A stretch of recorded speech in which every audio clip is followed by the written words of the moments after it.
Bakit po ba na lagi nilang kami ang nakikita mong mali? Simula ng mga bata pa kami, wala na po kaming ginawang tama sa paningin ninyo. Hanggang ngayon po na matatanda na kami, parang gusto niyong lagi kaming kontrolado. Hindi naman po kami humihingi ng tulong sa inyo kahit na minsan. Dahil ayaw niyo rin naman po kaming tulungan, di ba? Noong mga bata pa kami, kahit makikinood kami ng TV sa inyo, sinasaraduhan niyo kami ng bintana. Kapag nakatambay kami sa harapan ng bahay ninyo, binubuhusan niyo kami ng tubig. Tuwing Pasko, ano pong ginagawa niyo? Inaaway niyo kami. Wala kaming natatanggap na kahit na anong regalo sa inyo. Habang yung mga paborito ninyong apo, sila yung lagi niyong binibigyan at pinapaboran. Mga apo niyo po kami. Tapos ngayon, kung makapag-demand kayo sa amin, para bang buong buhay namin, andyan kayo para umalalay. Noon, ang sabi mo, maaga kami mag-aasawa. Mapapariwara ang mga buhay namin. Tapos ngayon, sa amin kayo lalapit? Dahil napariwara ang buhay ng apo ninyong paborito. Huwag ka nga magdrama dyan. Wala kasi kayong mga kwenta. Alam mo yon? Hindi na dapat kayo nabuhay sa mundong ito. Hindi ko na ipaliliwanag ang side namin. Kung ayaw nyo kaming maging kamag-anak, sige lang po. Total mga bata pa lang kami, wala na kaming nararamdaman na pagmamahal sa inyo, di ba? Kaya wag na lang po tayo magpansinan. Kung ayaw nyo sa amin, hindi namin ipipilit ang mga sarili namin sa inyo. Hindi ko po alam kung bakit hindi nyo kami tanggap na apo ninyo. Pero wag nyo rin po kaming pilitin na gawin ang mga bagay na ayaw namin. Para lang pumabor sa'yo at sa mga paborito mong apo. Kaya alam kong hindi kayo pagpapalain dahil masasama naman talaga ang mga ugali ninyo. Kung ano mang mangyayari sa buhay ninyo sa mga susunod, tama lang yun sa inyo dahil wala kayong kwenta. Sige, maging mayabang kayo ngayon at huwag tulungan ang mga pinsan ninyo. Nang makita natin kung hanggang saan kayo dadalhin niyang pag-aakala ninyong matataas na ang lipad ninyo. Mga langaw na nakapatong lang naman sa ibabaw ng kalabaw.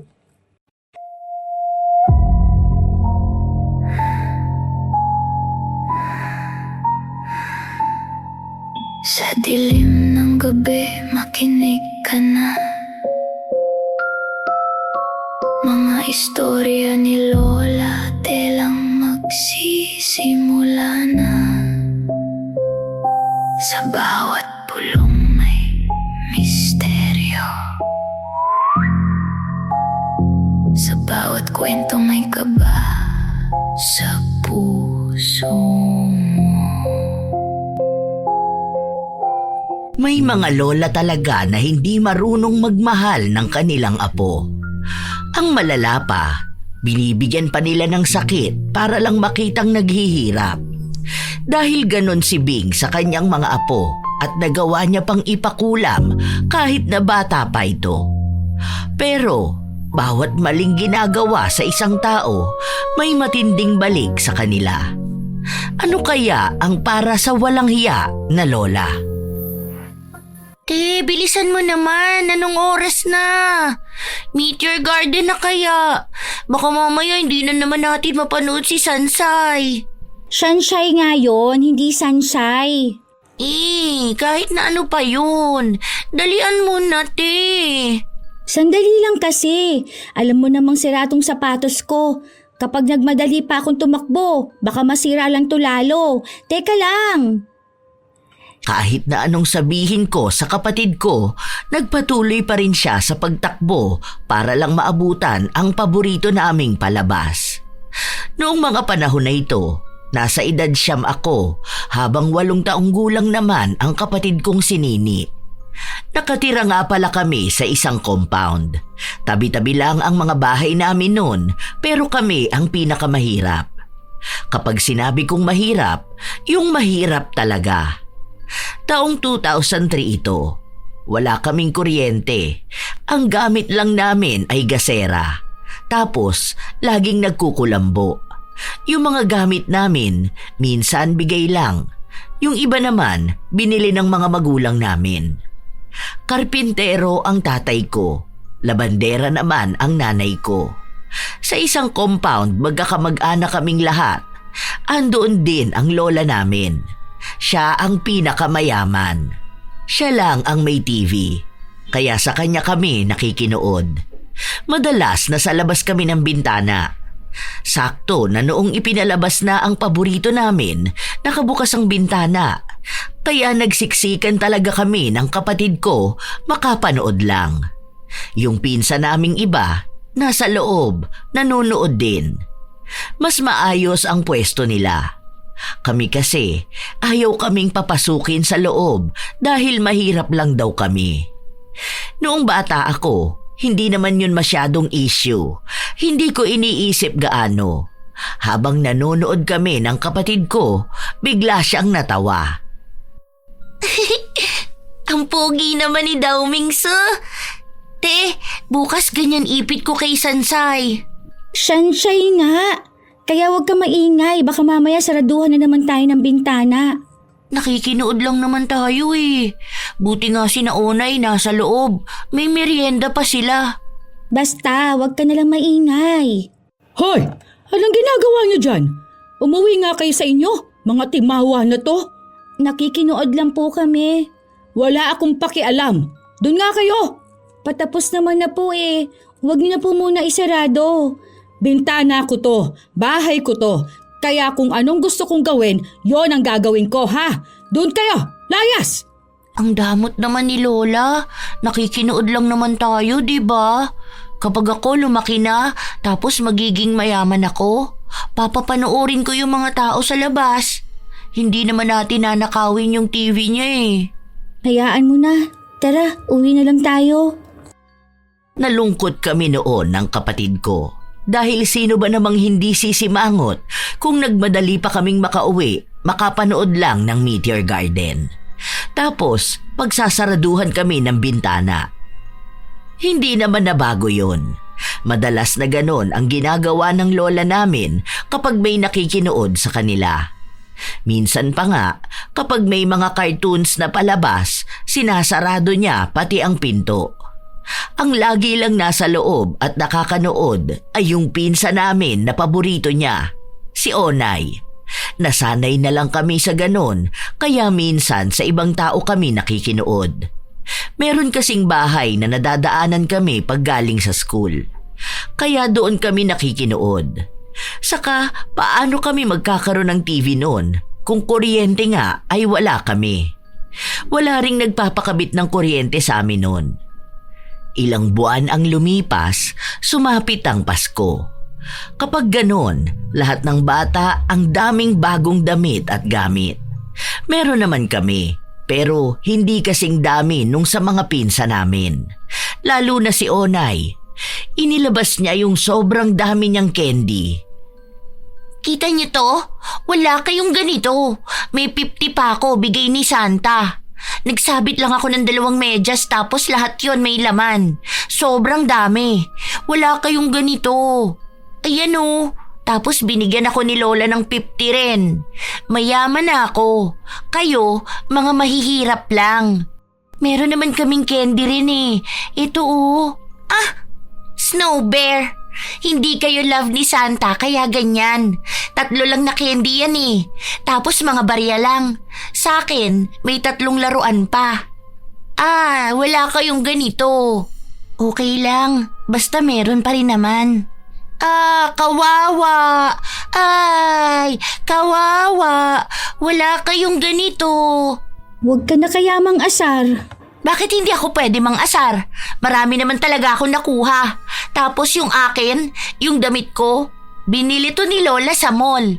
Nagpunta kami doon. Sumakay kami sa sa elevator. Kumatok pa nga ako doon eh. Kayo, sa palengke lang binili yung damit nyo. Wala kasi kayong pambili. Hindi pa kayo nakakapunta ng mall.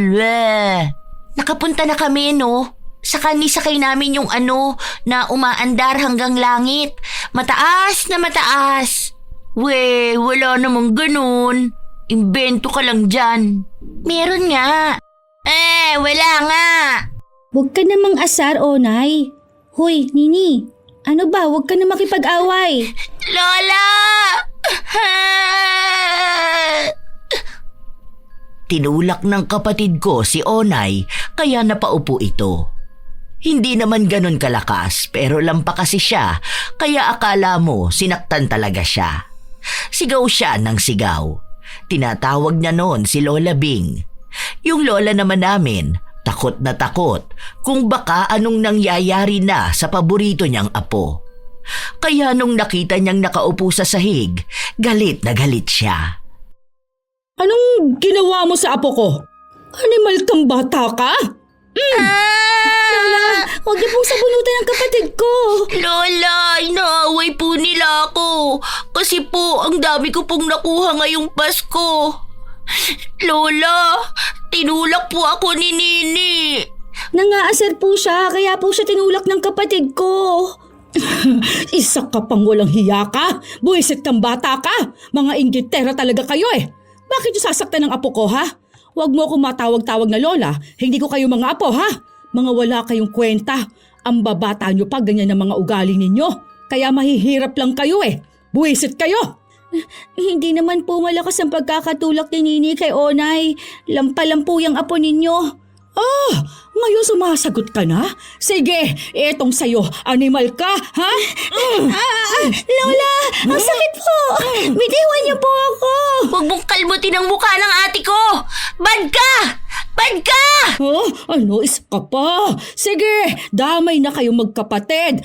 Pag-uuntugin ko kayong dalawa. Walang Pasko-Pasko rito, ha? Mga salot kayo sa lipunan. Mga buwiset! Galit na galit sa amin noon si Lola. Para bang hindi kami mga bata kung saktan niya. Ewan ko kung bakit maggalit siya sa amin dahil anak niya naman yung nanay namin. Nagkagulo pa nung Pasko na yon. Hindi ko makakalimutan kung paano sila mag-away-away. Pinagtanggol kasi kami ni nanay namin. Kaya ayon, pati mga kapatid niya, nakaaway niya. Lalo na ang nanay ni Onay na nakikisali. Hindi naman niya alam ang dahilan kung bakit nagkaroon ng awayan. Kaya tuwing Pasko, lagi kaming nasa loob ng bahay. Hanggang sa ilang Pasko ang lumipas ni hindi namin binabati ang mga kamag-anak namin, lalo na ang lola namin. Pero may mga taong nagsasabi na dapat ay hindi kami ganon dahil mga apo lang kami at pamilya kami. Iisang dugo. Pero yon ang lagi kong naiisip, Lola Telang. Bakit kami lang ang sinasabihan ng ganon? Ni hindi naman alam ng mga tao kung ano ang pinagdaanan namin. Ilang taon ang lumipas, nung nasa edad 15 na kami, lagi kong naririnig noon na mag-aasawa kami ng maaga. Malandi raw kami base sa lola ko. Pero ang nangyari, ang nabuntis ay ang paborito niyang apo. 15 anyos pa lang noon si Onay. Sumama sa nobyo niyang magbubote at adik. Pero binawi siya ng lola namin kasama ang anak niya. Ilang taon pa ulit ang lumipas, nasa kolehiyo na ako at malapit nang magtapos. Ate, pwede na ba tong ulam mo? Ay, hindi na ako magbabaon. Sa'yo na yan. Kainin mo na. May ulam pa ba sina mama at papa? Oo, meron pa naman ate. Itinabi ko naman na yung para sa kanila. Anong kakainin mo mamaya? Di ba may trabaho ka pa? Birthday nung manager namin. Sabi niya magdadala siya ng handa. Okay na ako. Iyon na lang yan. Ay, oo nga pala ate. Ako rin mag-a-apply na ng trabaho. Hindi na. Ano ka ba? Ako nang sagot dyan sa pag-aaral mo. 1 taon na lang, graduate na ako. Kaya umayos ka dyan, ha? Sinasabi ko sa'yo, mahirap mag-aral. Tapos sasabayan pa ng trabaho. Mag-focus ka sa pag-aaral mo. Magpapascholar ka naman. Kung ikaw nga nakaya mo eh. Nahihirapan nga ako, kaya nga ayokong mahirapan ka. Sige na, aalis na ako. Ay, ano to? Dumi ba to ng aso? Parang tumain na naman yung anak ni Onay dyan. Talagang sa sapatos mo pa. Hindi dinidisiplina ng nanay eh. Paano? Puro landi. Mamaya pagsasabihan ko yan. 20 anyos na noon si Onay pero 3 na ang anak niya mula sa iba't ibang lalaki. Pero lahat ng iyon pasanin ng lola namin. Dahil nga siya ang paborito ni hindi siya nakapagtapos ng sekundarya. Hindi na rin siya nagtuloy mag-aral, wala rin siyang trabaho. May bago siyang kinakasama ngayon pero mukhang adik din. Minsan pa nga, narinig ko yung lola ko at si Onay na pinag-uusapan ako. Pinagkakalat pa nila na nag-aadik daw ako. Nagpalaglag din daw ako ng bata para matawag lang na dalaga. Bakit kailangan niyo pa po akong siraan sa mga tao? Anong sinisiraan? Hindi kita sinisiraan sa kahit na sino, ha? Narinig ko po kayo. Sinasabi niyong nagda-drugs ako. Hindi pa po ba sapat sa inyo na hindi niyo kami tinuturing na pamilya? Aba, talaga namang hindi ko kayo kapamilya. Kaya ganyan ang nangyari sa apo mo eh. Hindi mo hinayaang mabuhay ng tama. Lampa kasi. Kaya lagi kang nakaalalay. Kung titingnan kaming dalawa niya ni Onay, malalaman na agad ng ibang tao kung sinong nagdadrag sa aming dalawa. Kayong anak, iba-ibang tatay. Ngayon buntis na naman, hindi na nga maalagaan yung mga anak. Ay, ang kapal na mukha mong sabihin dyan, ah. Bakit? May napatunayan ka na ba sa buhay mo? Marami na po. Ako po yung nagpakabit ng kuryente namin. Ako pong nagpapaaral sa sarili ko at sa kapatid ko. May trabaho ako, nag-aaral ako, mas matino naman po ako kaysa sa pinagmamayabang mong apo. Isa pa, nalampasan ko yung sinasabi ninyong mag-aasawa ako ng maaga. Ngayon, sa apo ninyong paborito na punta ang lahat. Ay, wala ka pa rin kwenta, ha? Mahirap lang kayo. Hanggang dyan ka lang. Yan lang mismo yung buhay na meron kayo. Hindi na kayo makakaangat kahit na kailan. Kaya huwag kang umasta dyan na para bang antayog ng mapupuntahan mo. Hindi ko na po ipagyayabang yon. Pero sa mga pinagdaanan namin sa buhay, ipapakita ko sa inyong lahat na hindi lang kami hanggang dito. Kaya gigil na gigil akong magtagumpay sa buhay dahil sa kanya. Dahil ayaw kong makitang mas nangibabaw ang pangmamaliit niya sa akin at sa pamilya ko.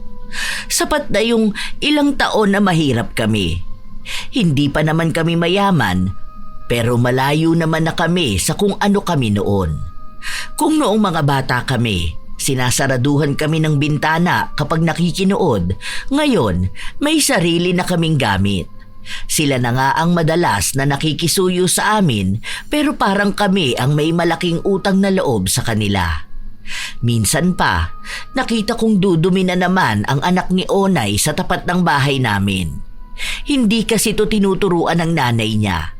Dahil paano matuturuan kung iba ang iniintindi sa buhay? Hoy!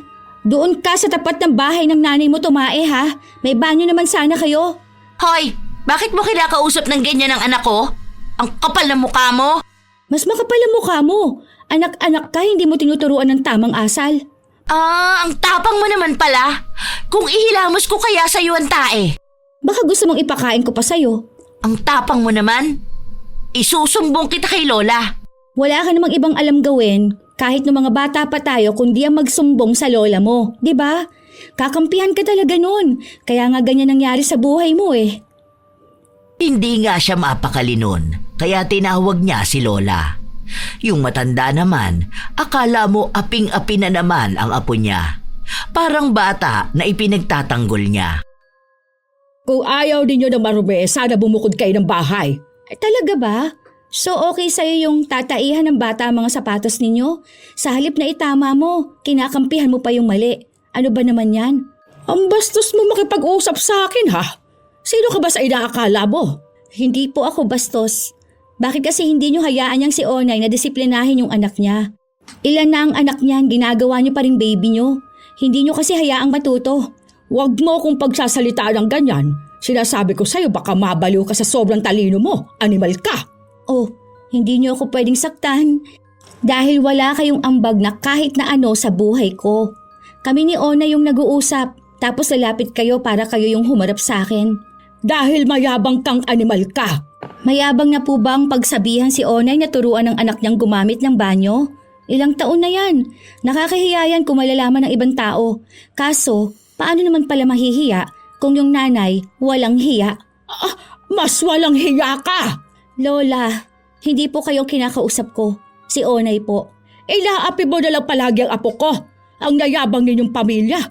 Wala naman kayong napatunayan. Sige lang, tingnan natin kung hanggang saan aabot yung ganyang kayabangan ninyo. Mga buwisit kayo, ha? Hindi ko alam kung doon nagsimula ang lahat, pero yan ang tanda kong huli naming pagtatalo ni Lola bago dumating ang isa sa hindi ko makakalimutan at pinakamabigat na nangyari sa akin. Hindi ako naniniwala sa kulam, sa totoo lang po, Lola Telang. Pero itong eksena sa buhay ko nung 19 anyos ako ang nagpatunay na totoo ang kulam. Hindi ko pa to alam noon dahil akala ko normal na dumating sa buhay ko. May mga gabing hindi ako makatulog. Umabot pa sa puntong halos 2 araw akong gising. May isang gabi pang umiiyak ako dahil hindi ako makatulog. Okay ka lang ba, ate? Umiiyak ka ba? Ano nangyari sa'yo? Hindi ako makatulog. Gusto ko na matulog. Masakit na ng ulo ko. Ano ba kasing dahilan bakit hindi ka makatulog?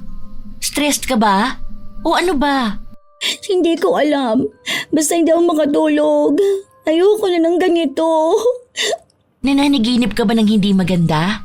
Oo, palagi na lang. Tapos minsan kung ano-anong tumatakbo sa utak ko. Kung ano-anong iniisip ko na hindi naman tama. Kawawa ka naman, te. Pray ka lang palagi. Pinagdarasal ko rin yan, makatulog ka na ng maayos. Kasi nangangayayat ka na ng sobra. Sobrang lala na nung 3 araw akong gising. Kapag pinipilit kong matulog, yun talagang nakapikit ako pero gising ang diwa ko. Sa tuwing magdarasal naman ako, nabablangko ang utak ko. Unang beses na hindi ko alam paano magpatuloy magdasal. Para bang ang daming nakaharang sa iniisip ko. Pinipilit ko namang magdasal pero talagang walang laman ang utak ko.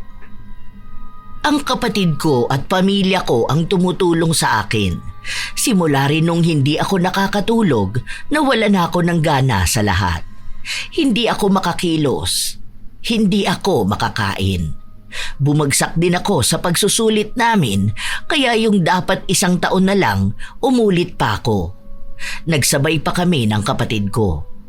Wala na nga dapat akong plano magpatuloy mag-aral, pero ginawa ko pa rin dahil sa kagustuhan nila. Nawalan ako ng direksyon sa buhay. Wala na akong pangarap.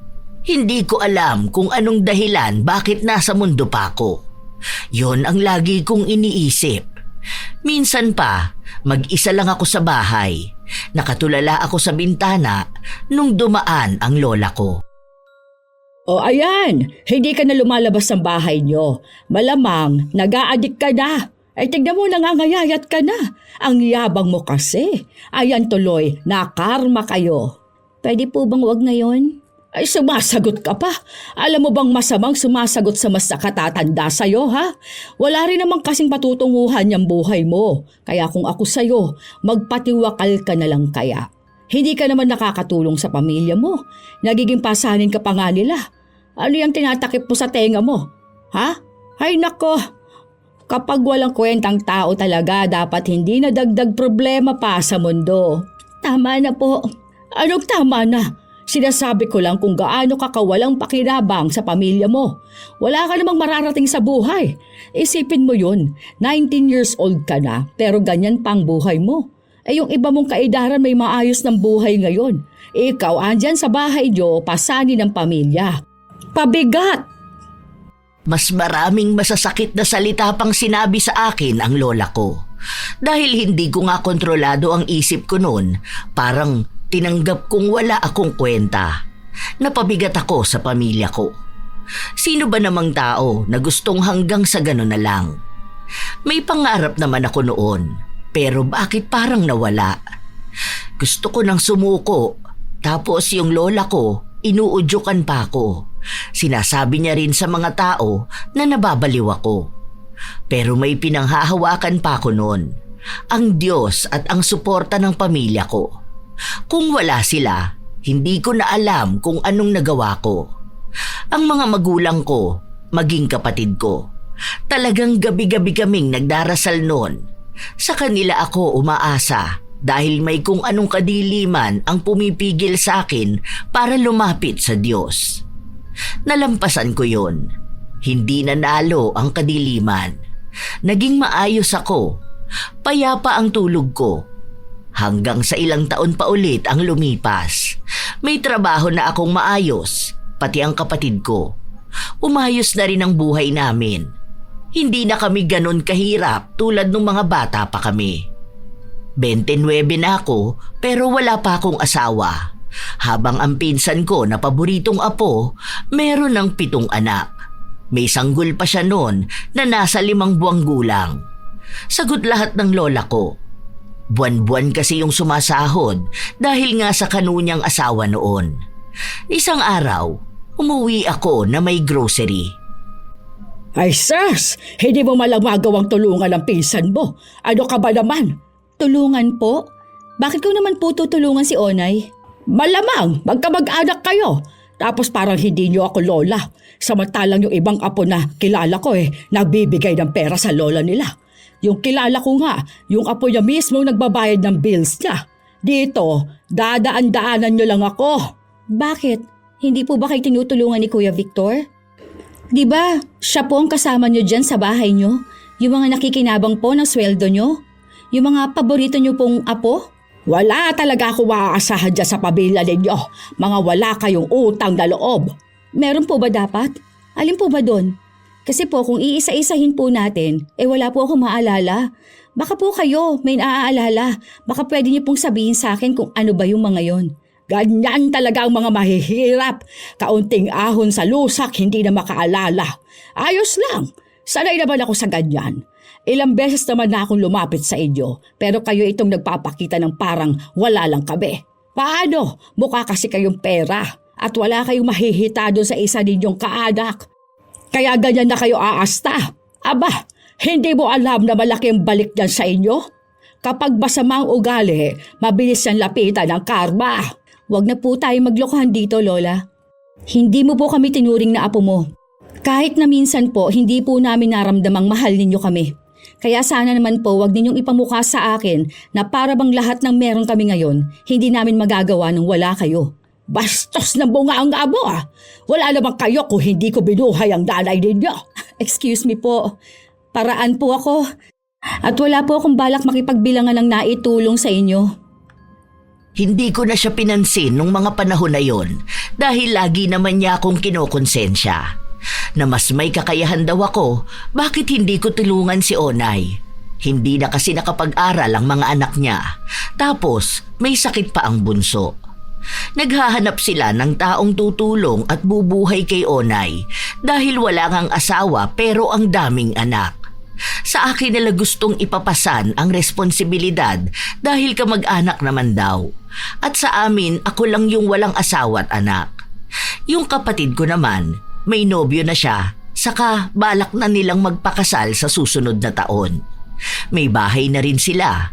Bibihira na lang silang magpunta sa bahay. Pero nung araw na yon, sa bahay matutulog si Nini. Yang lola mo doon, nagtatanong sa akin kung anong sustento pwede kong ibigay kay Onay. Bakit? Tatay ka ba ng mga anak nun? Ayun na nga sabi ko. Tsaka, para namang kasalanan ko pa ngayon kung bakit ang dami nung anak. Kung hindi naman sana niya kinonsinti nun. Saka ang dami niyang pera, di ba? Saan naman napupunta yun? Sa bisyo ni Onay. Hindi na nga yun tumigil magdroga. Nakita ko nga yun nung nakaraan kausap si Kuya Bong. Alam na yun, bibili na naman. Nag-chat nga sa akin yun nang hihiram ng pera dahil hinihika yung anak niya. Tapos lumang picture yung pinapadala sa akin. Kailangan daw ng anak niya. Baka kamo kailangan niya para sa bisyo niya. Alam mo si Lola, hindi na yun nagbago, no? Nung mga bata tayo, sinasaktan niya tayo. Naaalala ko nun, binato niya sa akin yung timba tapos pinalo niya ako ng tabo sa ulo dahil akala niya ako yung kumuha ng pagkain ni Onay. Ang lalaki yan ang pinagdaanan natin sa kanya. Buti nga nakatiis pa tayo eh. Hindi na ba talaga kayo aalis dito, ate? Ibenta nyo na ang bahay. Ang toxic na, hindi na kaya pagtiisan yan. May bagong generation na ng mga toxic. Nagpaplano na ako. Hindi ko palang sinasabi kina mama. Huwag ka maingay ha. Kasi ayaw umalis ni mama dito eh. Kasi parang mamimiss niya ang bahay. Pero kapag pwede nang lumipat ng bahay, tsaka ko sasabihin sa kanya. Kumuha ako dyan sa village. Nice one! Dami ng pera ng ate ko ah. Samantalang dati walang pambili ng tsinelas. Tapos sinira ni Ona yung bigay na sandals ni Santa. Tapos ikaw pa pinagalitan ni Lola. Naalala ko na naman yun. Hello Kitty yun eh. Paborito niyo kasi yun, kaso ayaw kong ibigay. Sinira niya tapos siya pa yung umiyak. Pasko rin yun no? Tapos sinampal ako ni Lola. Wala tayong magandang Pasko kasama siya no? Wala ka mong magandang alaala na maaalala sa kanya. Yung mga mahal niyang apo lang ang makakaalala sa kanya. Pero ngayon, hindi na rin naman siya maalala. Paano? Kung di naging adik, nakulong naman dahil magnanakaw. Yung tayo pang hindi niya mahal ang naging matagumpay kahit paano. Nasobrahan kasi sila sa pagmamahal. Basta ako, hindi ko yan sila iimbitahan sa kasal ko. Bahala sila sa buhay nila. Oo nga pala. Sabi ni Ate Tini, mag-ambag daw tayo para sa birthday ni Lola. Hinihingan ako ng 25K. 25K? Para saan? Ang laki naman yan. Catering daw, sabi niya. Nasa 250K raw magagastos doon. Sabi pa nga niya, buti 25K lang kukunin sa akin. Huwag mo sabihin na pumayag ka. Hindi no. Ano yun? Sahod ko ng pang isang buwan? Kako, sila na lang. Hindi naman tayo pupunta doon. Ayun, inaway ako. Wala raw akong kwentang apo. Napakasama nga raw ng ugali ko. Tapos kung ano-ano pa. Kapag talaga hindi ka nila makontrol, ang sasabihin lang nila masama ang ugali mo. Kailangan maging sunod-sunuran ka sa kanila para maging mabuti kang tao. Kung ganun lang din naman sa kanila, aba, kahit wag na talaga ako maging mabuti sa paningin nila. Hayaan mo na sila. Bakit ba tayo magpapaka-stress sa kanila, di ba? Kinukulit ako ng pinsan ko na magbigay ng malaking pera para daw sa handa ni Lola. Pero hindi ako nagbigay kahit na magkano. Kaya ang lola ko na ang mismong lumapit sa akin para sa usapin ng pera. Hindi talaga kayo mag-aambag. Anong klaseng tao kayo? Marami po kaming pinagkakagastosan la. Magbibigay po ako ng 2K. 2K? Ano gagawin ko yan? Baka ipalulok ko pa sa'yo yan. Ay sige po, hindi na lang po ako magbibigay. Happy birthday na lang po. Para maliit na halaga ng pera pag dadabutan yung lola nyo. Bala talaga ang ugali ninyo magkapatid, ano? Buti na aatim ninyong maging masamang tao. Iba naman po yung masamang tao sa tumanggi lang sa hindi makatarungang ambagan. Hindi ba yun makatarungan? Para sa birthday ng lola ninyo. Akala ko po bang sabi ninyo hindi nyo kami apo? Bakit kapag ambagan po nagiging kamag-anak ninyo kami bigla? Mapagbataas ka kasing tao. Kaya hindi ako magtataka kung isang araw bigla kang ibaba ng Diyos. Ewan ko po, pero hindi naman po magmamataas ang tawag dito. Mag-aambag po ako base sa kakayahan ko. Hindi ko po isasagad ang pagbibigay ng pera dahil hindi naman po kami mayaman. May pangangailangan po kami sa buhay, tsaka may pinag-iipunan po ako. Kaya hindi ka pa nakakapag-asawa dahil sinong papatol sa ganyang pag-uugali? Hindi po ako nag-aasawa dahil walang may gusto sa akin. Ayoko pa po. Ay sus! Kunwari pa, wala ka kasing kwenta. Wala naman po pala akong kwenta. Bakit po lapit kayo ng lapit sa akin kapag kailangan ninyo? Akala ko po ba noon sabi ninyo hindi ako makakaahon sa hirap, na hanggang doon lang ang buhay namin. Tapos hindi ako makakahanap ng maayos na trabaho dahil bobo ako. Bakit po ngayon? Sa akin kayo lapit ng lapit.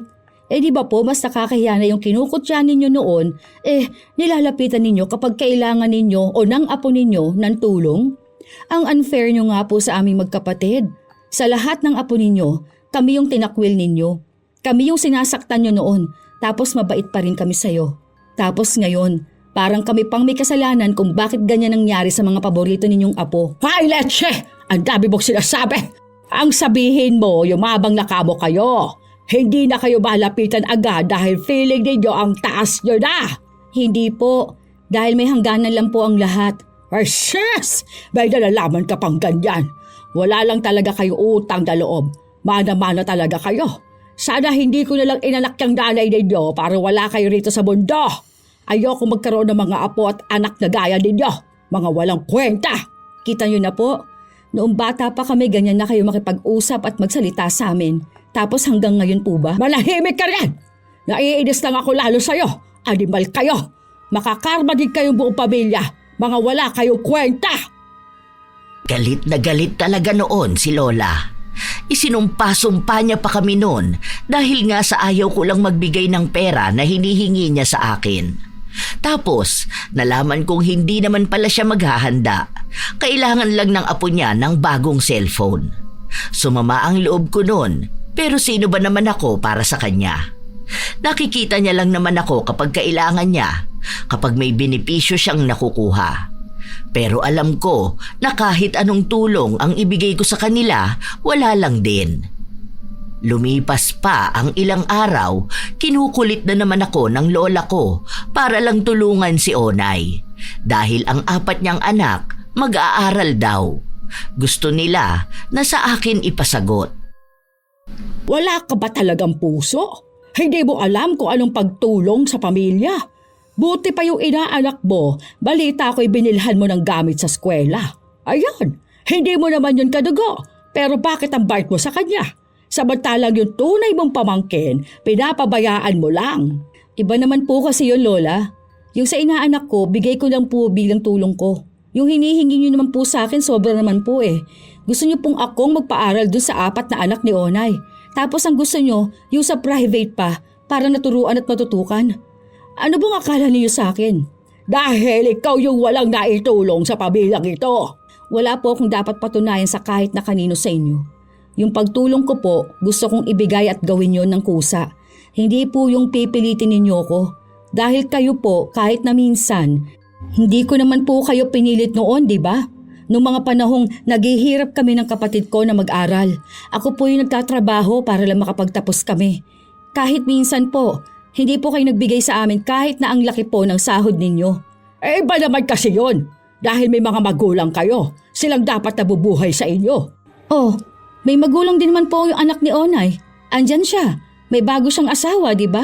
Andyan naman kayo. Kung sana po hindi niyo siya kinonsinte na maging mahina, hindi sana ibang taong nilalapitan at pinipilit ninyong magpaaral sa 4 niyang anak. Kaya pasensya na po kayo, hindi ko po kayo tutulungan. Kung gano'n lumayas na kayo sa bahay na ito, ibebenta ko ito para ibigay sa mga apo ko. Sa pagkakatanda po namin, amin po itong bahay na to. Binayaran po ito ni na mama sa inyo. Ipinangutang pa po nila para mabayaran kayo nung panahong ginigipit ninyo sila. Pinagawa na rin namin to ng papel, kaya wala kayong magiging habol. Ang yabang mo talaga! Sana malasin ang buhay ninyo para bumagsak kayo! Yun naman po talaga ang gusto nyo, di ba? Yung makita pong bumabagsak kami. Dahil yun pong nagpapasaya sa inyo. Hindi nyo kami mahal bilang mga apo ninyo. Dahil wala kayong kwenta! Wala po pala kaming kwenta. Bakit po kayo lumalapit sa amin para tulungan ng mga apo ninyong may kwenta? Hay, leche! Wala ka talagang pakinabang kahit na kailan.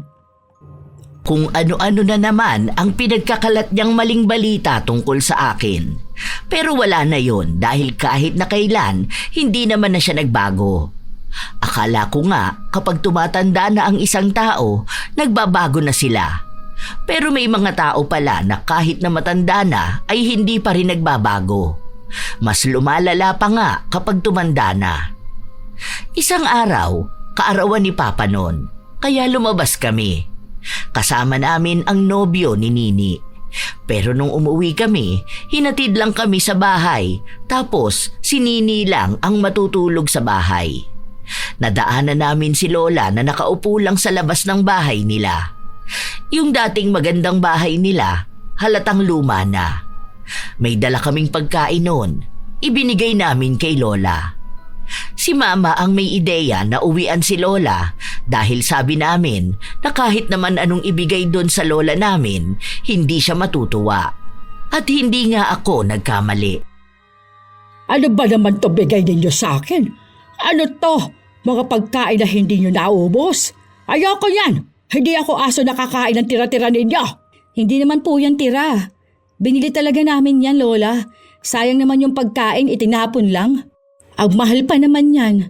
Sabi ko na sa inyo, May, hindi yan tatanggapin ng nanay mo. Sana hindi ka nalang nagsayang ng pera. Mahal na yan para sa inyo. Magbibigay kayong pagkain ng aso sa tao? Kung hindi ba naman masasama ang mga ugali ninyo? Hindi nga po yan pagkain ng aso. Sa bagay, hindi naman po kayo makikinig sa amin kahit na anong sabihin namin eh. Tara na nga, umuwi na lang tayo. Total, hindi nyo naman maipapaliwanag ang mga sarili nyo dyan sa matanda na yan. Bastos ka! Wala kang respeto sa nakatatanda sa'yo. Napakayabang mong babae ka! Lagi naman pong pangit ang ugali namin. Naging pangit na lang lalo dahil tinutuon na namin. Tara na nga! Nauna na maglakad ang kapatid ko at sumunod kami. Ang lola naman namin, bumubulong-bulong siya pero puro pagalit. Parang halos sinusumpa na niya kami. Kinabukasan, maaga akong nagising dahil may kumakatok sa pinto.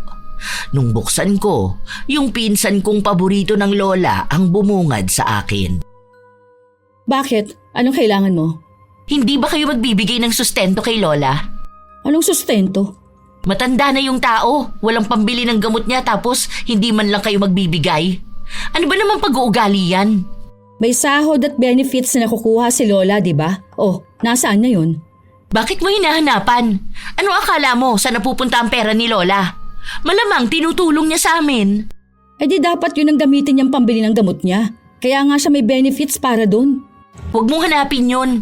Nagtatanong ako kasi kung makapunta ka naman dito at makapag-demand, para naman kailangan kang sundin.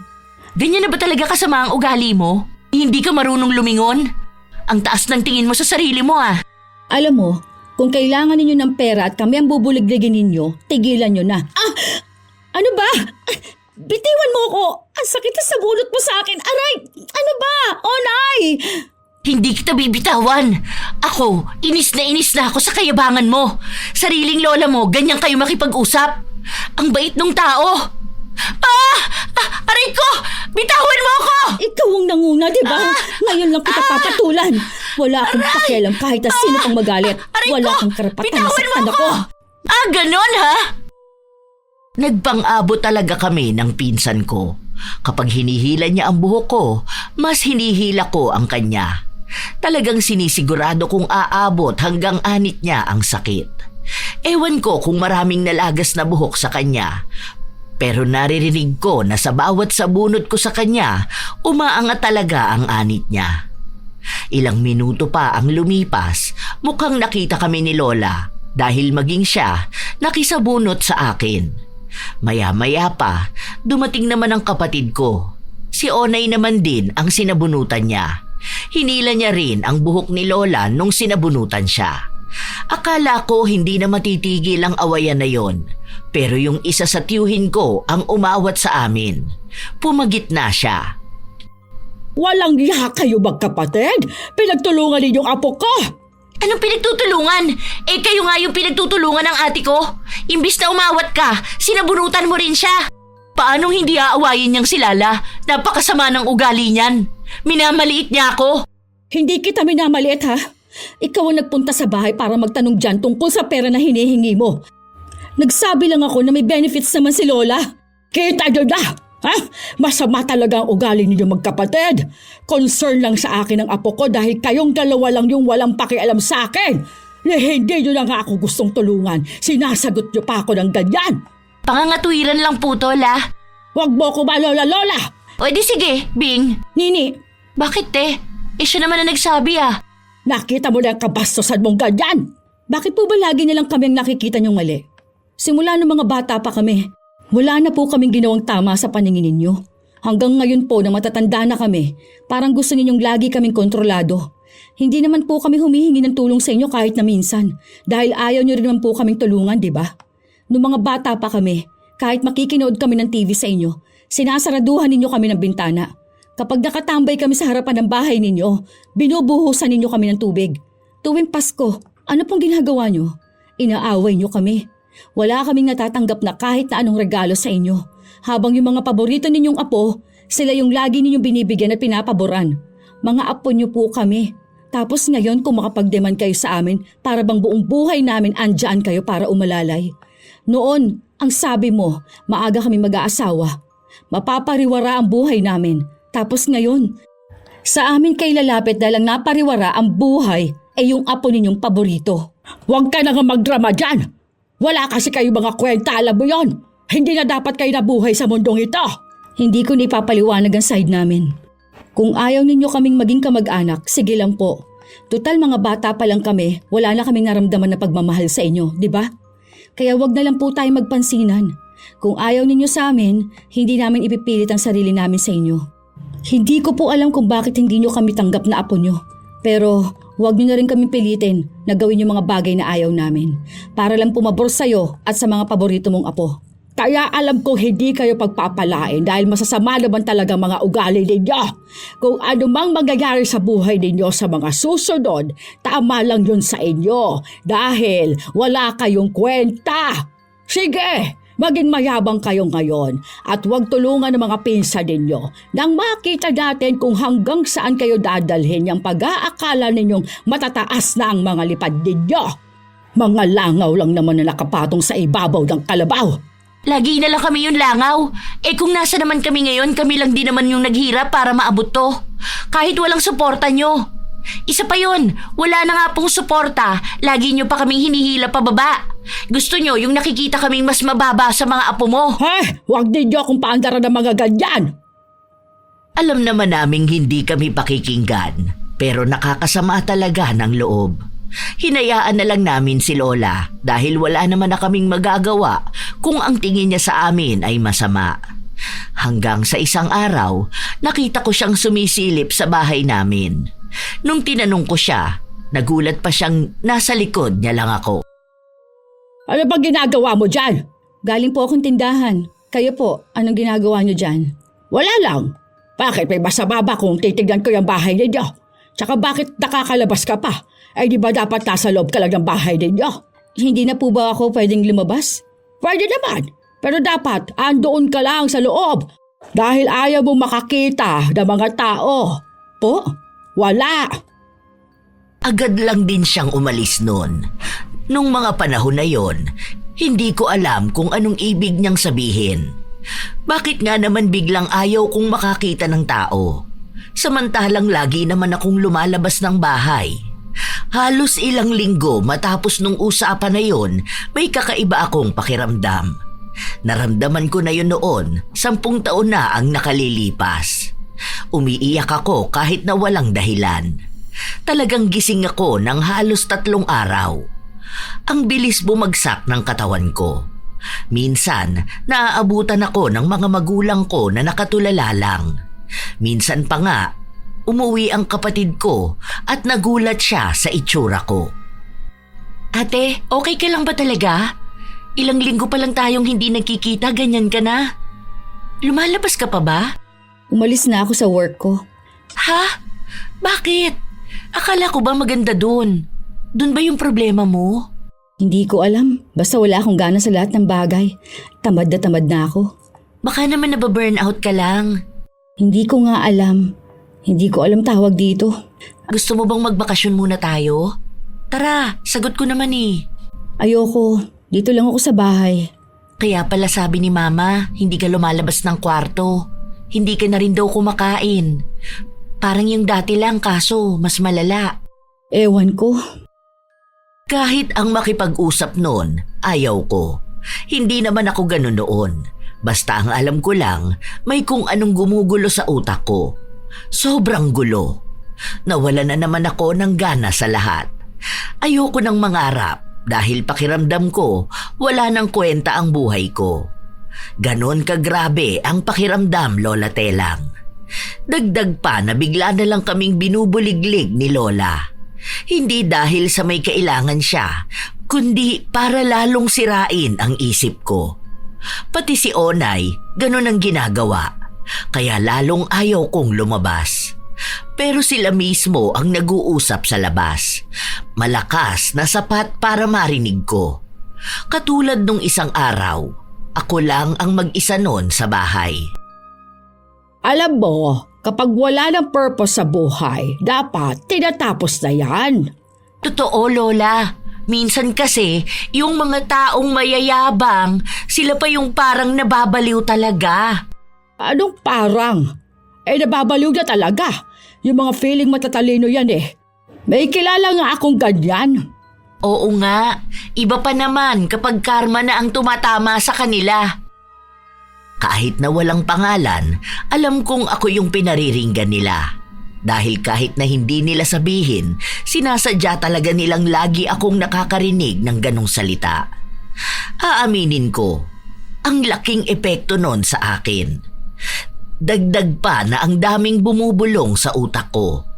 May mga pagkakataon pang gusto ko na talagang sumuko, pero hindi ko ginagawa dahil sinusuportahan ako ng pamilya ko. Yung kapatid ko umuwi sa bahay. Doon daw muna siya titira dahil kailangan ko raw siya. Kung hindi ko raw siya iniwan noon, mas hindi niya ako iiwanan ngayon. Hindi mo to kinain, te. Ako pa naman nagluto niyan. Wala nga akong gana kumain. Hindi pwede yan, ate. Sobrang payat mo na, oh. Ayoko nga sinabi, bakit bang kulit mo? Hindi ka ba nakakaintindi? Nagagalit ka ba? Paano hindi kasi maiinis sa'yo, hindi mo maintindihan kung ano yung sinasabi sa'yo? Pinapakain lang naman kita dahil hindi ka nga kumain kagabi. Sa ayaw ko nga. Huwag mo nga akong pakialaman. Umalis ka na lang kasi dito sa bahay. Simula nung umuwi ka, lahat na lang ng gusto mo kailangan masunod. Kapag sinabi kong ayoko, ayoko nga. Lagi na lang kaming nag-aaway ng kapatid ko dahil ayaw ko nang pinipilit ako kapag hindi ko gustong gawin ang isang bagay. Pero kahit na lagi ko siyang inaaway, hindi niya ako pinabayaan. Lagi niya akong ipinagdarasal. Habang ako, blanko na naman ang utak ko. Kapag nagdarasal ako, ang daming boses na humaharang sa utak ko. Talagang pinipigilan akong makalapit sa Diyos. Alam kong may mali na doon. Isang beses pa, linggo noon, isinama ako ng mga magulang ko sa simbahan.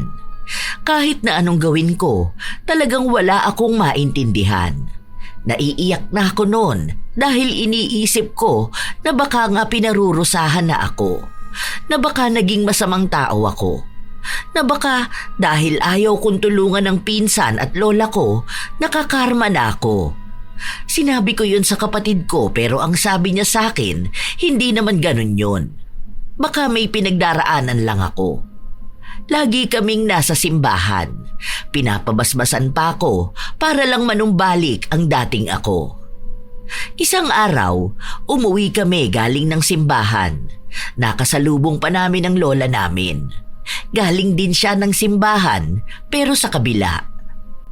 Ay sus! Magsisimba pa ang sama naman na ugali. Anong akala mo papanigang ka ng Diyos matapos mo kaming apihin? O ayan, may sakit ka na ata kaya hindi ka na nakakalabas ng bahay niyo. Nangangayayat ka na rin. Ang pangit mo na. Nakikita mo na nga na may sakit yung tao. Anong pakialam ko na ba sa animal na yan? Kagagaling ko lang sa simbahan, sinusubok na agad ako. Ay ano ka pa? Tingin mo ba pakikinggan ka rin kung maitim naman yung budhi mo at masama ang laman ng puso mo? Nakakapasok ako ng simbahan, ibig sabihin, mabuting tao ako. Si Judas nga nakasama pa sa huling hapunan eh. Hoy, animal ka! Anong akala mo sa akin si Judas? Wala ako sinabi na ganyan. Sus! Dapat dalawa na lang kayo ng ate mo ang ganyan. Hayaan mo sa susunod. Dalawa na kayo. Maghintay ka lang. Wala talagang magandang bagay kapag ikaw ang nagsasalita. Wala kang dulot. Pinagtitingin na tayo ng mga tao. Nakakahiya na. Tara na, umuwi na tayo. Nakakahiya talaga ah! Nakakahiya ang mga ugali nyo. Buti na lang kahit paano nakakaramdam ka pa ng hiya. Kahihiyan ka naman kasi talaga. Kayong buong pamilya. Papatulan na sana ng kapatid ko ang lola namin pero pinigilan ko siya. Gusto ko na talagang umuwi. Hindi ko alam kung marami bang taong nakatingin sa amin pero pakiramdam ko ang daming mga mata. Parang lahat pa sila kinukutya kami na para bang napakasama talaga naming tao. Ilang linggo pa ang lumipas, naging mas malala. Hindi na ako nakakatulog. Kapag naman nakakatulog ako, ang daming masasamang panaginip. Nawawala na nga ako sa katinoan ko. Umaabot pa sa punto na nakakakita ko ng kung ano-ano. Hindi ko alam paano nagsimula, basta bigla na lang sinabi ng kapatid ko na baka naman daw kinukulam ako. Naniniwala ako sa ganon, pero hindi ko naman naiisip na mararanasan ko yun mismo. At sino naman ang gagawa? Hindi kami lumapit noon sa albularyo. Ang ginawa ng kapatid ko, inaya niya akong mamanata. Yun bang lagi kaming magdarasal buong pamilya sa loob ng 1 linggo sa kaparehas na oras. Noong nasa ika-4 na araw na kami, tuwing sasapit ang oras ng panata, lagi kaming ginugulo ni Lola. Malalaman niya yon kasi patay ang ilaw sa buong bahay noon. Sunod-sunod siyang kakatok at tatawag ng kung sino sa amin, pero kapag ganon, ang sabi sa akin, wag na lang papansinin. Sila ang nagdarasal para sa akin dahil nga blanko na ang utak ko noon. Inaalis ang anumang demonyo na nakakapit sa akin. Mukhang pinipigilan ng lola ko na lagi kaming magdasal. Hanggang sa dumating ang isang araw na bigla akong nagising. Ang gaang ng lahat. Ang gaan ng buhay at ng pakiramdam ko. Naging malinaw na ulit ang utak ko. Kilala ko na ulit ang sarili ko. Wala nang mga bulong na humaharang kapag nagdarasal ako. Kaya ko na ulit kausapin ang Diyos. Kaya malaking pasalamat ko sa pamilya ko na hindi nila ako iniwan para makaya ko ito. Nung isang buwan ang lumipas at may trabaho na ulit ako, balik na naman ang lola ko sa pangungulit sa akin. Ano? Nakauwi ka na pala. Buti naman, hindi ka ba magbibigay ng pera sa pinsan mo? Kailangan niya dahil na ospital siya. Kasi simula ko lang po sa bago kong trabaho. Hindi po ako makakatulong. Wala pa akong sasahurin. Sinungaling ka! Imposible naman na wala kang pera. Meron po akong pera pero ipon ko po yun. Hindi ko po pwedeng basta yun galawin. Tsaka malaki pong gastos ko nung nawalan ako ng trabaho at nagkasakit ako. Nakita mo na, hindi ka na sana gumaling para hindi ka na nakaahon sa hirap. Kaya kung ano-anong nangyayari sa'yo dahil hindi ka marunong tumulong sa mga taong nangangailangan. Buwisit ka talaga. Sana bumalik yun tapos wag ka nang gumaling. Tinalikuran ko lang ang lola ko habang nagsasalita siya. Alam kong kabastusan yon, pero pagod na ako. Isa pa, ayaw ko naman na araw-araw na lang na magkikita kami, sinusumbatan niya ako ng kung ano-ano, kahit na wala naman siyang naitulong sa akin. Isang araw, may kaibigan ako na nagpasama sa akin na magpunta sa albularyo dahil nabati raw siya ng engkanto sa ilog na niliguan nila. Nung sinamahan ko siya, nagulat ako sa sinabi ng albularyo, kaya nung nagkita kami ng kapatid ko, agad kong sinabi sa kanya. Sinong albularyo ba? Hindi ko naman kilala yon. Pero doon kasi yun papasok sa San Galedo. Bandang dulo pa. Kasi wala na masakyan doon Dapat doon may sarili or may service kayo. Yun talaga ang sinabi sa'yo? Na may kumulam sa'yo? Oo, sinamahan ko lang naman si Jane. Tapos bigla niya raw nakita sa akin na ganun. Ang galing nga First time ko lang din kaya magpunta sa albularyo. Tapos ganun pa. Hindi nga lang daw yan yung unang beses. Parang bata-bata pa raw ako nung unang pinakulam ako. Tapos yung ngayon daw. Pero mas malala lang daw tong ngayon. Kasi parang gusto na raw ako mamatay. Natakot nga ako Tapos naikwento ko sa kanya yung ginawa natin para gumaling ako. Ayun nga ang sabi niya na mabuti na lang daw may pamilya akong nakakaintindi sa akin at sama-sama raw nating nilabanan yung kulam sa pamamagitan ng paglapit sa Diyos. Hala, kinikilabutan naman ako ate. Naaalala ko noon, 19 ka lang ata noon, di ba? Yung ganyan din nangyari sa'yo. Tapos ngayon ulit. Nalaman mo ba kung sinong gumawa sa'yo noon? Natatakot ako. Paano kapag inulit yun? Hindi niya sinabi sa akin kung sino raw. Pero kung uulitin daw, malabo na yun matuloy o tumalab dahil may gabay na raw ako. Tapos parang yun na rin yung magiging shield ng family natin. Nag-advise pa sa akin lumayo na raw ako kung saan man ako ngayon dahil pwede raw nasa paligid ko lang yung gumawa sa akin nun. Si Lola yan no? Nung sinabi nga yun, siya una kong naisip Pero ayoko naman mambintang.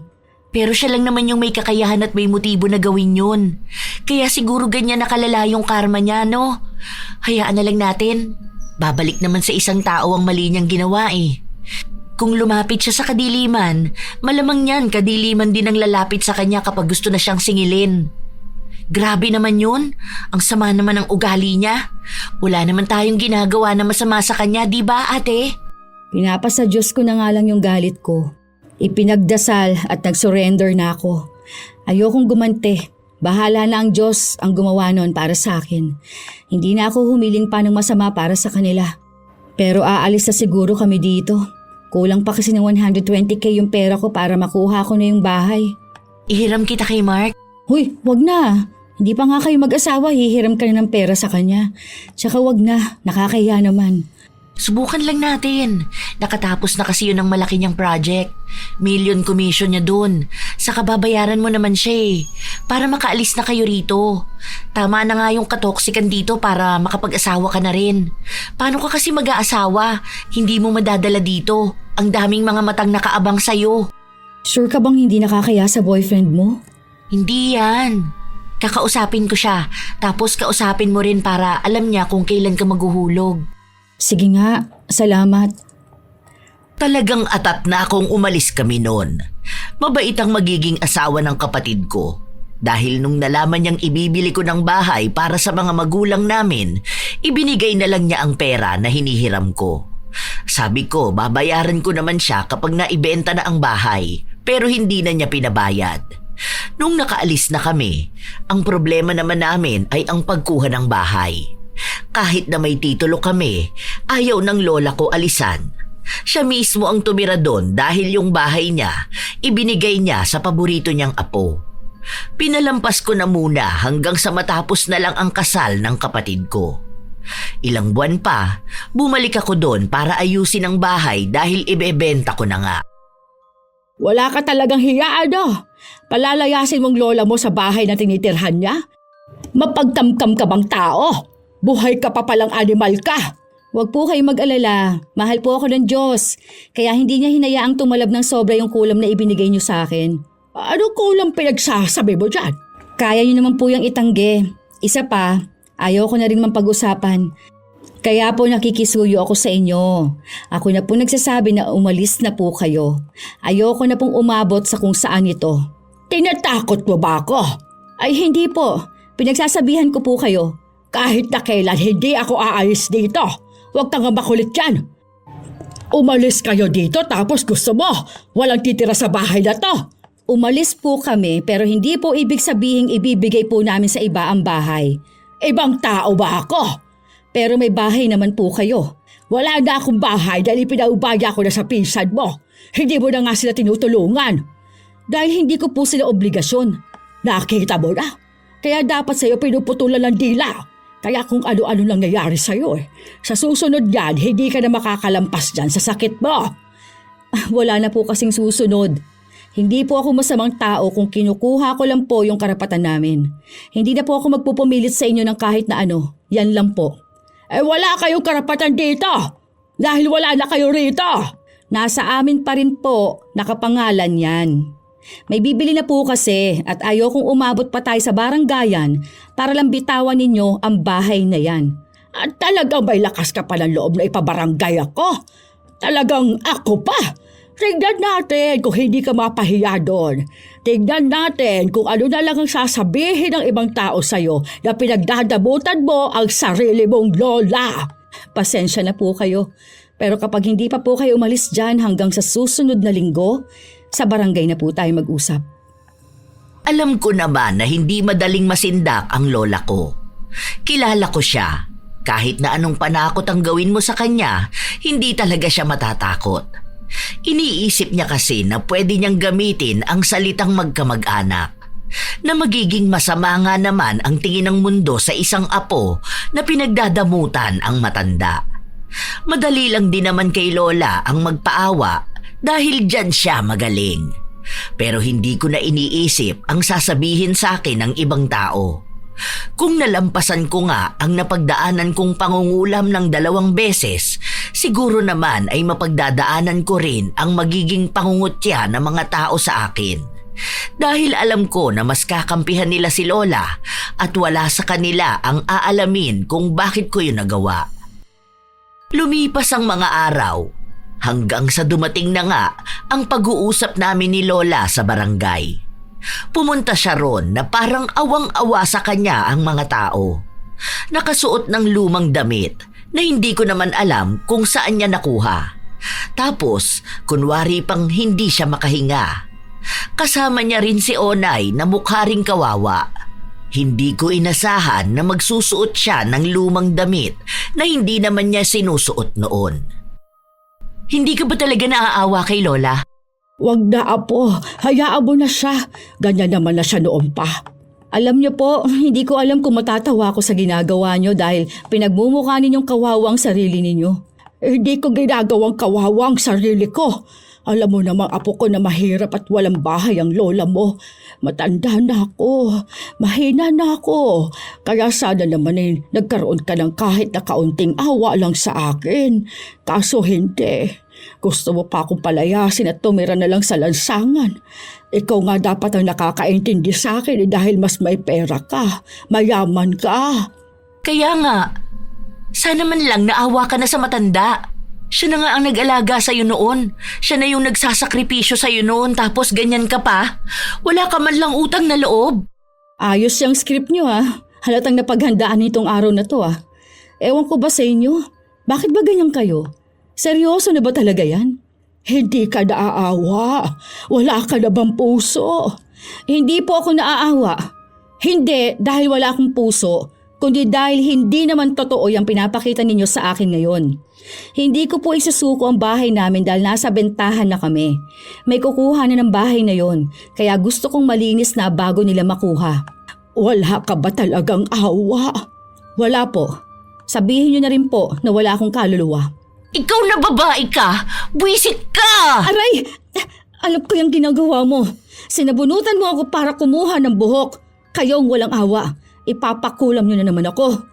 Anong sinasabi mo? Apo kong mahal ko, ha? Bakit ka naman namin ipakukulam? Hindi naman kami masamang tao gaya mo. Pwede ba tumigil na kayo sa kalokohan nyo? Hindi talaga bagay sa inyo yung ganyan. Ayoko na ng kung anong usapan. Basta alam na rito sa barangay na kailangan ninyong umalis doon. Wala nang kahit na sinong makakapigil ng desisyon ko. Nakiusap pa ang lola ko. May paiyak-iyak pa siya noon, habang ako naman kinukonsensya ng mga nakakarinig at nakakakita ng pagtatalo naming dalawa. Nang hihingi siya ng palugit na 1 buwan pa. Pumayag na lang ako dahil sinabi niya na aalis na talaga siya. 3 linggo na ang nakalipas at 1 linggo na lang ay aalis na sila. Pumunta ulit ako para kausapin siya. Buhay ka pa rin? Bakit? Ano po bang pinagawa ninyo at inaasahan nyong yon ang tatapos sa akin? Ano na naman bang ginagawa mo rito? Ipapaalala ko lang yung pag-alis ninyo. Kapag hindi kayo umalis, sapilitan na kayong paaalisin dyan. Alam nyo yan, dahil pumayag kayo. Ay sus! Kung aabot ka pa hanggang next week. Mahaba pa po ang buhay ko. Sabi nyo nga po masamang damo ako, di ba? Ay hindi mo yan masasabi. Sure na po ako. Hindi na po tatalab sa akin yung pangungulam ninyo. Baka po sa iba yan bumalik. Tsaka po, sana tigilan nyo na yung ginagawa ninyong ganyan. Kasi sa totoo lang po masama yan. Lagi nyo binabanggit ang Diyos, pero sa kadiliman naman po kayo lumalapit. Huwag pong ganun, Lola. Hindi ko alam yung pinagsasabi mo na yan. Ikaw ang mapupunta yan sa impyerno. Ayoko na lang po magbitaw ng ibang salita dahil baka ako pa yung magmukhang masama. Basta po, sinabi ko na sa inyo ang kailangan ninyong gawin. Paalala ko po yun. Sana naman po sundin ninyo na lang po yun. Yun lang po. Alis na ako. Alam na alam ko na yon kung bakit buo ang kumpiyansa ng lola ko na baka hindi na umabot ang buhay ko hanggang sa susunod na linggo. Dahil malamang niyan ay gumagawa na naman siya ng paraan para maipakulam ako. Kaya ipinagdasal ko na lang na huwag kaming matalo ng demonyo dahil kahit na kailan hindi mananalo ang kadiliman. Namamanata rin talaga ako na huwag yung mangyari at huwag na kaming pasukan pa ng kahit na anong gawa ng kadiliman. Hanggang sa 3 araw bago ang pagpapaalis ko kay Lola, may nabalita na parating na bagyo at ang tama nun ay sa lugar namin. Hindi pa kami masyadong natakot noon dahil hindi naman talaga naaapektuhan ang lugar namin kapag may malakas na bagyo. Pero nung tumama ang bagyo sa lupa, talagang sobrang lakas. May mga bahay na nilipad ang yero, may mga bahay naman na nagiba at kasama na sa nagibang bahay ay yung bahay namin noon kung saan naroon ang lola ko. Nagtaka nga ako dahil hindi naman yun nasisira agad. Tumama na ang pinakamalakas na lindol sa amin noon, hindi naman nagiba. Pero ngayon, biglang nawala ng pundasyon. Nung nakita namin ang bahay, talagang walang nakatayong bato kahit na isa. Giba yun hanggang sa pinakababa. Tapos ang lola ko, ang sabi niya, takot na takot daw siya noon dahil muntikan na siyang mamatay. Pero natamaan siya ng isang bato sa mukha, naapektuhan ang isa niyang mata na mukhang mabubulag na siya. Sinamahan ko pa nga si mama para puntahan ang lola ko dahil nga naaawa rin ang mama ko sa nanay niya. Pero hindi man lang nagbago ang lola ko. Napakasama talaga ng ugali niya. Buhay pa ako, kaya hindi niyo makukuha ang bahay na yan. Ano ba yung pag-aalala ninyo sa akin? Ha? Kaya hindi niyo ako binibigyan ng pera. Kung nag-aalala kayo sa akin, bigyan niyo ako ng 100,000. Kung wala, wag na kayo mag-alala. Anong gagawin ko sa pag-aalala niyo na sana ligtas ako? Ano po ba naman yung pag-uugali nyo? Hindi man lang kayo magpasalamat na inalala pa kayo ng mama ko. Sino ba namang matutuwa kung ang inuwi niya lang sa akin ay yung prutas? Kakainin ko lang yan. Paano naman ang mga apo ko? Wala kasi kayong mga kwenta. Kaya hindi ninyo alam kung anong pangangailangan namin. Hindi kayo nag-aalala. Mga papansin lang kayo para walang masabi ang ibang tao na hindi nyo pinapansin ang lola ninyong kawawa. Hindi po namin iniisip ang sasabihin ng iba. Siguro po kaya ang bilis mag-iba ng bahay para mapaalis kayo ng tuluyan. Ayan, buti nilang po, ganun na nangyari. Mas madali at mas okay na itong maibenta para at least wala nang ibang taong nakikituloy kahit na hindi naman sana sa kanya ang bahay. Yung bahay pa ang mas inalala mo kaysa sa akin. Ganyan pa pagiging mabuting apo. Hindi ko naman po sinabi na mabuti akong apo Wala po akong inaangkin na ugali. Ang sinasabi ko lang, nakakarma na kayo. Karma? Baka pinakulam mo ko. Bakit ko naman po gagawin yun? Kayo nga pong gumagawa nun Kung may karma man po na babalik sa inyo, kasalanan nyo na po yun, hindi po sa akin. Pasensya na po kayo Pero hindi po ako mabuting tao para magpaapi lang sa isang kamag-anak. Kung ayaw ninyo sa akin, mas lalo naman po na ayoko sa inyo. Pinagkalat pa ng lola ko na ako raw ang nagpagiba ng bahay. Tinawanan ko na lang siya dahil wala naman na akong panahon para makipagtalo pa sa kanya. Hanggang sa naibenta ko na nga ang parte ng lupa, wala na silang nagawa dahil mag-asawang pulis ang binentahan ko. Bahala na sila kung yun ang aawayin nila. May hawak na titulo ang pinagbentahan ko, kaya alam kong ilalaban nila kung ano ang karapatan nila. Simula nun, hindi na kami gaanong nagkakaroon ng komunikasyon ng lola ko dahil hindi niya alam kung saan kami nakatira. Minsan pa nga, kinakausap niya ang mama ko at sinasabi na dadalaw daw siya sa bahay dahil gusto niya kaming makita at makasama, kahit na alam ko naman na ang gagawin niya. Simula nung pinakulam niya ako, talagang sinabi kong hindi na siya pwedeng pumasok sa pamamahay namin dahil baka gawin niya na naman. Nagpupumilit pa siya sa nanay ko. Isang araw, lumabas kami ng kapatid ko para maggrocery. Doon ko nakita si Lola kasama niya ang paborito niyang apo. Sahod niya ngayon, malamang may pera na namang magagamit ang apo niyang wala namang trabaho. Andito pala ang mga mahal kong apo. Pakisga si Lola. Pinagsososabi nito. Kailan mo pa kami naging paborito? At anong kiss?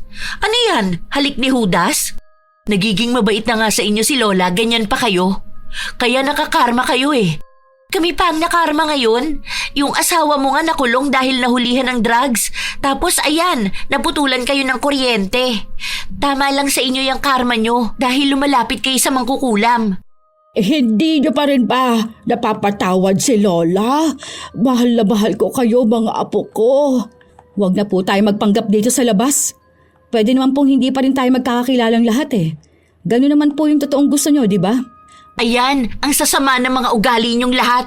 Hindi na nga kayo nagsusustento kay Lola, ganyan pa kayo. Wala talaga kayong konsiderasyon sa akin, mga animal kayo. Hindi na nga nakakakita yung isa kong mata, ganyan pa kayo. Nakita nyo na? Plastic pa rin po kayo. Ramdam po namin kapag peke ang pakikitungo ninyo sa amin. Kaya po hindi nyo na kami maloloko. Ginagawa nyo lang yan para kami ang magbayad niyang binili ng apo mo. Sana naman po, bago pa mahuli ang lahat, makita nyo kung ano ang mali ninyo. Mukhang tama nga ang hinala ko na kaya lang kami kinikibo dahil kailangan ng apo niya ng pambayad. Nung nakapila na kasi sila, marami silang iniwan, pero mas pinili pang ang bilhin ni Onay ang mga alak kaysa sa gatas ng anak niya. Kaya paano nila sasabihin sa akin na dapat sustentuhan ko ang mga anak ng pinsan ko dahil nakakaawa, habang yung nanay nila iba ang prioridad. Hinayaan ko na lang sila. Ilang buwan pa ang lumipas, sumapit ang Pasko. Yun ang unang Pasko na malayo kami kina Lola. Hindi ko alam kung anong nangyayari sa kanila. Pero malamang niyan, ibinuhos na naman niya lahat ng pera at pagmamahal niya doon sa mga apo niya. Nag-chat ba sa'yo si Onay? Nakablock ako dun. Nag-chat nga sa akin. Blinak din ako doon tapos in-unblock niya ako ngayon kasi may kailangan siya. Bakit? Ano bang sabi niya? Kailangan daw ni Lola ng 50K ngayong Pasko. Bigyan daw natin. Palibhasa, hindi niya nagawang paghirapan ng pera, kaya akala niya ganun lang yun kadaling makuha nun. Yun nga ang sabi ko sa kanya. Bakit sa atin hihingi ng ganun kalaki eh? Di ba nga may benefits na nakukuha si Lola? Lahat yun silang nakikinabang kahit mga bata pa lang tayo. Tapos ngayon kung makahingi naman sila, akala mo talagang tayo yung nakinabang. Hindi ko talaga makakalimutan ng bata pa tayo. Talagang wala tayong pera noon, tapos wala tayong bagong damit, wala tayong pagkain, wala tayong kahit na ano. Wala ring bigay si Santa. Tapos sila, pinagyayabang nila mga nakuha at bigay sa kanila ni Lola. Sobrang saya nila. Tapos ngayon, wala naman dulot sa kanya mga paborito niyang apo. Isipin mo yun, hindi ka na paborito, pinakulam ka pa. Ay, wag na nga lang nating pag-usapan mga negative na bagay na ganyan. Ang mahalaga sa atin ngayon, masaya tayo. Nagagawa na natin yung mga hindi natin nagagawa noon. Tsaka lahat na meron tayo, galing sa paghihirap natin. Wag na lang natin silang pansinin para iwas stress. Tama ka naman ate. Ayoko na rin ng stress. Ay, bahala na sila sa buhay nila. Lagi kaming pinaparinggan ni Onay sa social media. Sinasabi niya na mga wala kaming utang na loob sa lola niya. Pero kapag tinatanong ko kung anong utang na loob, ang sinasabi niya lang ay ang pagpapalaki sa nanay namin. Pero ang totoo nun, hindi naman si Lola ang nagpalaki kay Mama, kundi yung lola ni Mama. Mabuti pa raw yun, sobrang bait. Ewan ko ba sa lola ko kung bakit naman naging ganun siya. Siya lang talaga ang nag-iisang tao na nakilala kong may ganong pag-uugali. Paano? Kahit yung masamang taong nakilala ko, pagdating naman sa pamilya nila, mabait naman sila. Yung matatanda sa labas na masusungit, kapag kasama nila mga apo nila, malamang hindi naman nila ipakukulam. Isang araw, tumawag sa akin ang kapatid ko at sinabing nasa ospital daw si Lola nang hihingi raw ng pera sa kanya si Onay. Itanong mo sa ang ospital. Tayo kamang pupunta doon at magbabayad kung yun ang problema. Pero kung wala sa ospital na yon at hindi natin siya nakita doon, ibig sabihin lang yan nang huhut-hut lang yan ng pera. Baka wala na namang panggasto sa luho at bisyo niya. Yun na nga ang tinatanong ko. Ito pang nakakatawa ha. Naririnig ko pang binubulungan siya ni Lola na ganito ang sabihin. Bahala ka ako sila. Kung wala silang ipapakita na ospital, walang perang ibibigay sa kanila. Tayo pa rin ang binubuliglig. Palibasa kasi niyan, yung pera ni Lola ninakaw ng apo niya tapos nabalitaan ko, binububog daw nun si Lola. Tapos sinasabihan na matandang walang silbi sa mundo. Sinong apo? Yung una niyang apo dun sa paborito niya. Panganay ni Onay? Oo, sobrang tigas daw ng ulo, as in. Kanino mo naman niya nabalitaan? Sa kapitbahay natin, yung pulis. Nag-chat yun sa akin nung nakaraan eh. Tapos kinukwento niya nangyayari doon. Lagi raw nilang naririnig na binubugbog si Lola. Kaso kapag sinisita nila, sila naman daw ang inaaway ni Lola na nakikialam sa kanila. Ayun, hinayaan na lang sila. Ang gulo din ng utak ni Lola eh. Sa atin, galit siya na hindi naman natin siya inaano. Tapos yung apo niya nga raw na yun, hinahampas siya sa ulo lalo na kapag hindi siya nagbibigay ng pera pambisyo.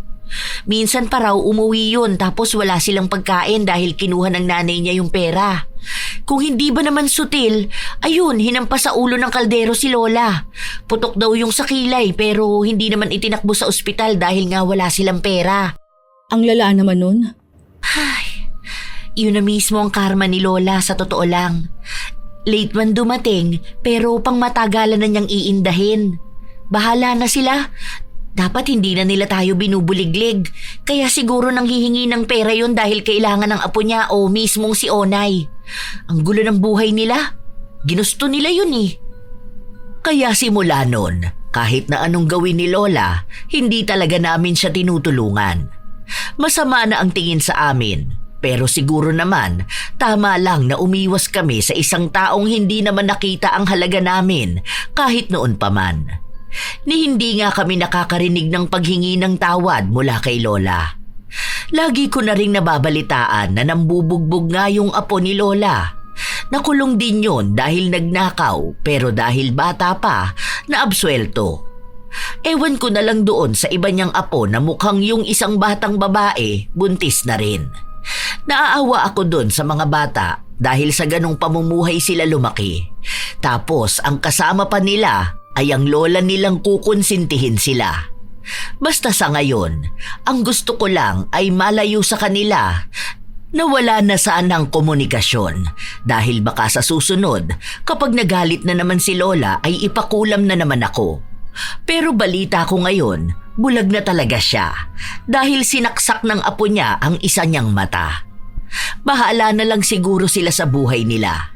Basta ako, tama na yung minsan kaming naapi at minsang pinakulam ng sariling kadugo. Minsan, may mga lola talaga na hindi makatarungan. May nagiging paborito sila at pinapaboran habang may mga apo silang kinakawawa at hindi minamahal.